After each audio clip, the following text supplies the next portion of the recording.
Olha só, mesmo com o avanço da vacinação, o dólar continua a subir e a bolsa cai em ritmo acelerado. Desde a mínima do ano, que foi de R$ 4,91, em 24 de junho, o dólar já subiu 9,5%. Alguns fatores que podem ser considerados é o receio do descontrole de gastos com a alta da inflação e juros altos, por exemplo. Quem fala com a gente agora é o Gabriel Quintanilha, especialista em direito econômico e tributário, sobre esse assunto. Seja muito bem-vindo, Gabriel. Um prazer tê-lo aqui conosco. Olá, Fernando. Bom dia. Tudo bem? O prazer é todo meu. Tudo ótimo. Olha, Gabriel, o que acontece? Que a bolsa cai e o dólar continua a subir. O que a gente pode falar num panorama da situação atual? Essa normalmente é uma tendência de mercado, né? Quando você tem uma alta do dólar, a tendência é uma queda de bolsa.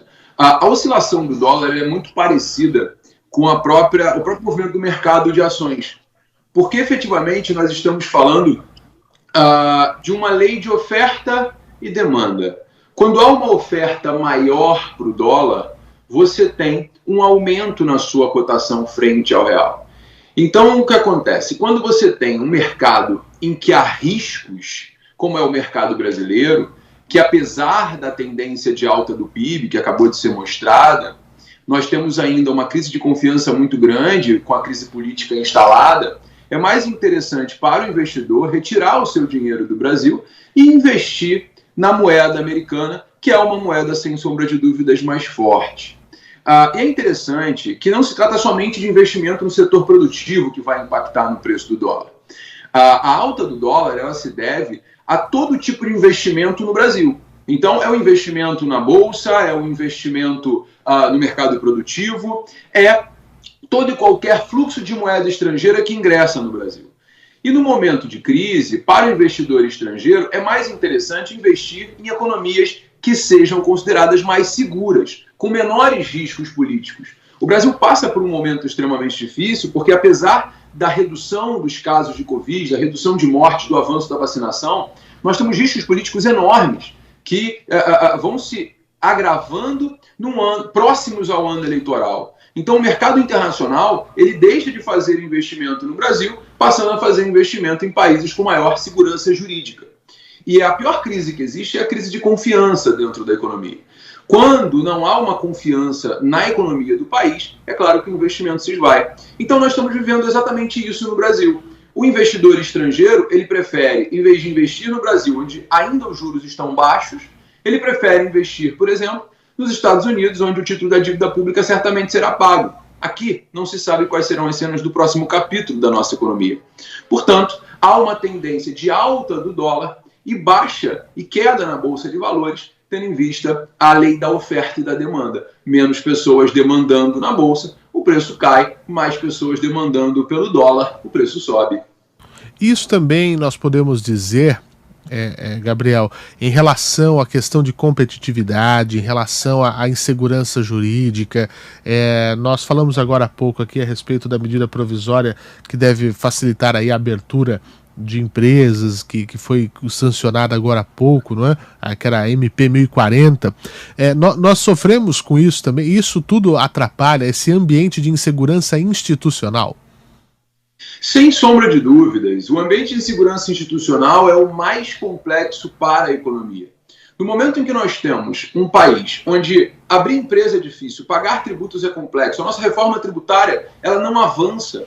A nossa reforma tributária ela só é discutida, ela só é debatida, e a ideia de fazer uma reforma ampla virou uma lei de reforma de imposto de renda que é cruel para a população, que aumenta a carga tributária, que é prejudicial ao investidor.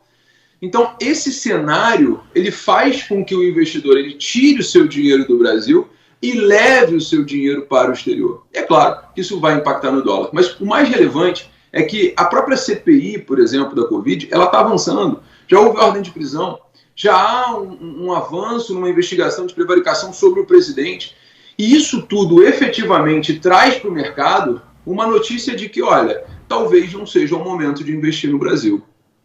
Esse é um ponto que acende uma luz de alerta, porque isso não é de agora, né? Isso é uma coisa que a gente vem vivendo e remoendo, né? Para usar um termo até mais pesado, em relação a isso. A gente não consegue atravessar uma agenda, não é? Exatamente. Veja, nós temos problemas de ordem política que se arrastam há anos no Brasil. É claro que, no primeiro momento do governo atual, nós tivemos um avanço relevante com a reforma da Previdência, que era necessária, que era fundamental e que foi feita, mas essa ideia de renovação, de reforma, ela não foi para frente. As grandes reformas ficaram travadas pela pandemia. Agora, não podemos também culpar somente a pandemia pela alta do dólar. Esse é o ponto fundamental. Colocar a culpa da alta do dólar na pandemia é um erro, porque efetivamente a moeda que mais se desvalorizou frente ao dólar no mundo é o real. E por que a pandemia não teria tal impacto em outras moedas? Aliás, os Estados Unidos passaram por uma crise sanitária muito pior do que a brasileira. E por que não houve uma desvalorização do dólar frente ao real? Porque, na verdade, nós temos esse problema de confiança de mercado, que é um problema seríssimo. Desde a redemocratização, o Brasil não conseguiu ainda se estabilizar economicamente como sendo um país capaz de receber investimentos e gerar segurança jurídica para o investidor estrangeiro. E é claro que durante muitos anos o nosso dólar se manteve baixo. E esse é um dado importante, Fernando, também, que hoje a gente olha o dólar a quase 6, a 5,25, 5,26, como fechou ontem o mercado, e muita gente acha que essa é a maior alta do dólar. Não, não é. A maior alta do dólar se deu entre 2014 e 2016, que foi de 81%. A alta que nós estamos vivendo hoje é uma alta de 34%. É relevante? Sem sombra de dúvidas, é relevante. Mas o grande problema é, se você pegar o momento histórico, entre 2014 e 2016, a alta também foi causada por dificuldades políticas brasileiras. Nós precisamos resolver o nosso problema político para que a economia possa deslanchar. De fato, a gente consegue ver essa situação de freio de mão puxado, né, na economia, no meio de uma crise sanitária e sem muita perspectiva de melhora, com discursos que são muito rasos, né? Isso acaba dificultando, né, absolutamente tudo. O que precisaria de medida mesmo? O que a gente pode elencar, Gabriel, alguma ingredientes para uma receita de sucesso num curto, num médio e num longo prazo? Olha, Fernando, num curto prazo, o que deve avançar é a reforma tributária. É necessário que seja feita uma reforma tributária ampla no Brasil. Não uma reforma fatiada, não uma reforma de PIS/COFINS e imposto de renda, como propõe o governo, mas uma reforma tributária ampla que possa simplificar o nosso sistema tributário, que é conhecido mundialmente como sendo um manicômio tributário. Né? A expressão cunhada pelo Alfredo Becker, ela é uma expressão extremamente atual hoje. De acordo com o Banco Mundial, são 1.500 horas só para pagar tributos no Brasil. Uma empresa gasta 1.500 horas para pagar tributos. É extremamente difícil você explicar para o investidor estrangeiro como é que se faz para pagar tributos. Porque o investidor estrangeiro não está acostumado com um sistema complexo como o brasileiro. O nosso sistema é tão complexo que é necessário um regime de tributação simplificado para que microempresas e empresas de pequeno porte não quebrem. Então, num primeiro momento, é fundamental que haja reforma tributária. E, além disso, é fundamental que a polarização política ela deixe de existir para o bem do país. Porque, veja, a polarização política ela é ruim para todos os lados. Só quem se alimenta da polarização política são os polos. Quem está em volta sai prejudicado. Então, a economia brasileira hoje ela se arrasta em razão de uma polarização política seríssima que nós estamos vivendo. As eleições, que somente acontecerão ano que vem, já começaram, e esse palanque é ruim economicamente falando. Então, haveria necessidade de uma coalizão entre governo e oposição para que seja demonstrado ao mercado que nós somos um país sério, que nós somos um país capaz de avançar economicamente, de avançar e dar segurança ao investidor, que é o mais importante. Ninguém vai colocar o dinheiro num país onde não se sabe o que vai acontecer no dia de amanhã. Esses debates de golpe militar, tanque passando pelo Congresso, isso não é correto. Isso demonstra muita fragilidade na nossa estrutura política para que a economia possa crescer. É claro que o PIB vai avançar. Se nós tomarmos em consideração o período de 2020, a economia estava paralisada, qualquer retomada vai gerar um resultado econômico favorável. É óbvio. É óbvio. Isso sem considerar que nós vivemos nos últimos anos com o PIB quase negativo. Agora, a gente também tem que verificar que a inflação também está subindo, que os preços também estão altos e que a alta do dólar também impacta na vida do consumidor. Porque, efetivamente, até o pãozinho vai subir de preço, porque a farinha é importada. Os commodities são cotados em dólar.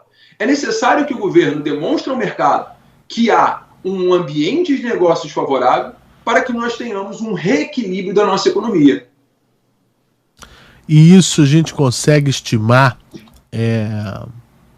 para ainda 2022, porque aí nós chegamos em um ano que é um ano eleitoral e que também pouco se faz, pouco se anda.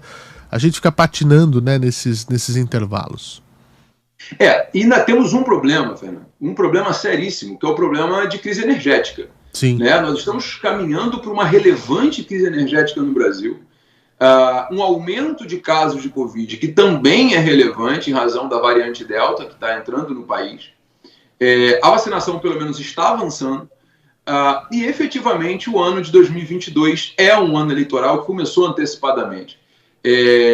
A tendência que nós vemos é de um aumento do déficit orçamentário, principalmente em razão dessa figura do ano eleitoral, e mais polarização que vai acontecer em razão da briga entre a situação e oposição no Brasil. Eu, honestamente, não vejo no norte curto que nós tenhamos uma solução mais interessante para o país. É claro que a economia vai ser retomada, é claro que vão ser gerados empregos, mesmo porque a gente vem de um ano onde tudo estava fechado. Então, qualquer passo à frente é um grande passo, mas haveria necessidade de novo, uma coalizão dentro do próprio Congresso para que haja um apoio não ao presidente, mas um apoio à aprovação de medidas para o país. Um apoio para que nós possamos avançar. Personificar não é a hora, né? Nós temos que trazer a nação como um todo, né? A classe produtiva, os trabalhadores, enfim, né? É o país como um todo. Não é personificar, não é a saída, né? Exato. Essa personificação é um problema no Brasil. Não se trata do presidente contra o ex-presidente, não se trata da pessoa X contra a pessoa Y. O que se trata aqui é de buscar uma coalizão, de buscar um caminho do meio para que o país possa avançar. O avanço do país não é a vitória de uma pessoa, é a vitória de uma nação. E o brasileiro não se vê como parte de uma nação. Esse é o grande problema. A necessidade do povo se unir. Não se trata de um inimigo, não existe um inimigo. O grande inimigo do brasileiro é a visão de que nós não somos uma nação de verdade. No momento em que o brasileiro passar a ter essa noção, que o Congresso aderir a essa noção, a gente pode avançar. Mas hoje, de verdade, eu não tenho, num curto prazo, uma esperança de um grande galope econômico. A gente vai continuar se arrastando até acabar o período eleitoral. Isso aí é triste, né? Que a gente não vê um panorama de positividade mais adiante. Enfim, eu gostaria muito de agradecer a você, Gabriel Quintanilha, especialista em direito econômico e tributário, fazendo esse panorama aqui, né? Dólar subindo, mesmo com o avanço da vacinação, bolsa nem tão interessante nesse momento, mas a gente sabe que é uma questão momentânea. O mercado de valores, o mercado financeiro tem que ficar sendo observado diariamente, porque é volátil, né? A gente sabe como é que é, mas também de uma maneira geral o ambiente de negócios no Brasil, perspectivas e futuro. Muito obrigado, viu, Gabriel?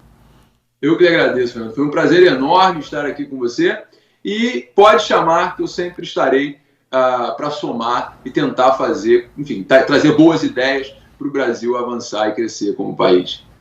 Muito bem, sempre bem-vindo aqui conosco, viu? Um grande abraço. Obrigado. É isso, gente. 11h17